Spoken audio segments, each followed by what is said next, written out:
Hello दोस्त, नमस्कार। मैं नवीन साहनी। आज हम लोग हीट ट्रीटमेंट के बारे में चर्चा करेंगे।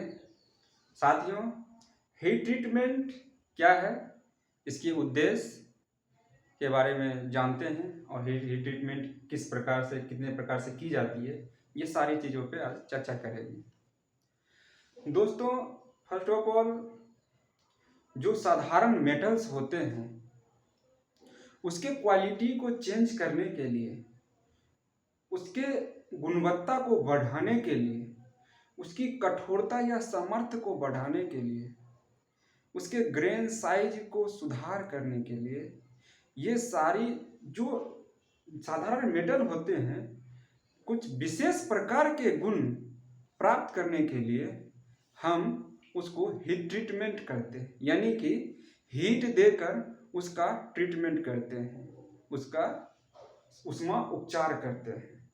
साथियों, जितने भी वर्कशॉप में कंपोनेंट्स या पार्ट्स बनते हैं, जैसे बॉल, बेरिंग, गियर, इस सारी चीज़ों पे हीट ट्रीटमेंट किया जाता है ताकि वो सुदृढ़ मजबूत बन सके। ठीक है साथियों, हीट ट्रीटमेंट में हीट देकर उसको अलग अलग तरीका से ठंडा किया जाता है, जिसको अलग अलग नाम से हम लोग जानते हैं। जैसे साथियों, एनीलिंग की बात करते हैं। एनीलिंग में क्या होता है कि स्टील के पार्ट्स को एक निश्चित तापमान तक हम गर्म करते हैं और उसको गर्म करने के पश्चात उसको फर्नेस में ही ठंडा होने के लिए छोड़ देते हैं, यानी जिस भट्ठी में उसको हम गर्म किए हैं उस भट्ठी में ही ठंडा होने के लिए हम छोड़ देते हैं। इस प्रोसेस को एनीलिंग कहते हैं।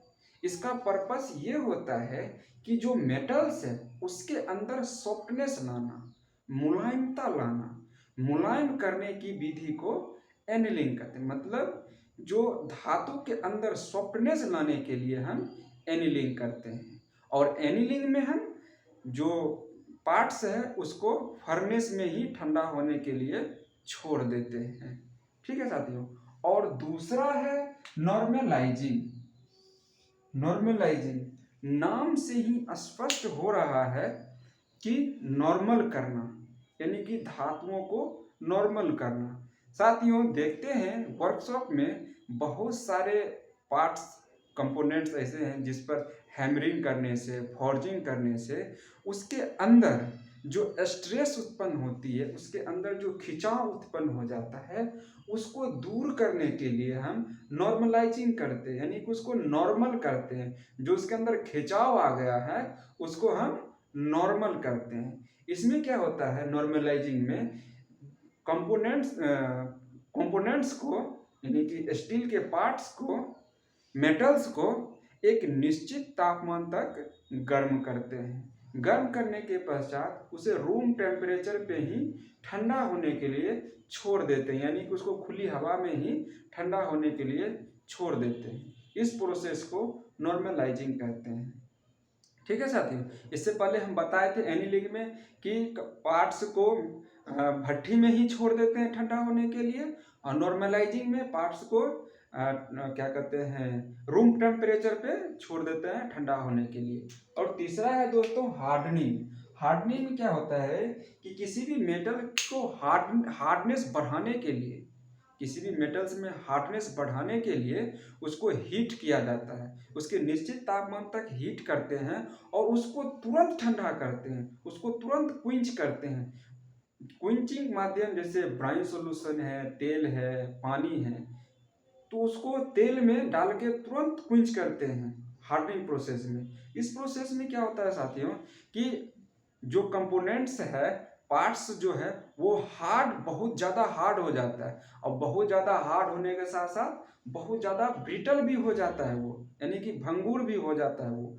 उस भंगुरता को कम करने के लिए और हार्डनेस को थोड़ा सा कम करने के लिए, क्योंकि इतना हार्ड मशीनिंग करने योग्य नहीं होगा, मशीन में इस पर वर्क नहीं किया जा सकता है। इसकी हार्डनेस को थोड़ा सा कम करने के लिए और भंगुरता को कम करने के लिए हम उस पर टेम्परिंग करते हैं। टेम्परिंग कैसे करते हैं?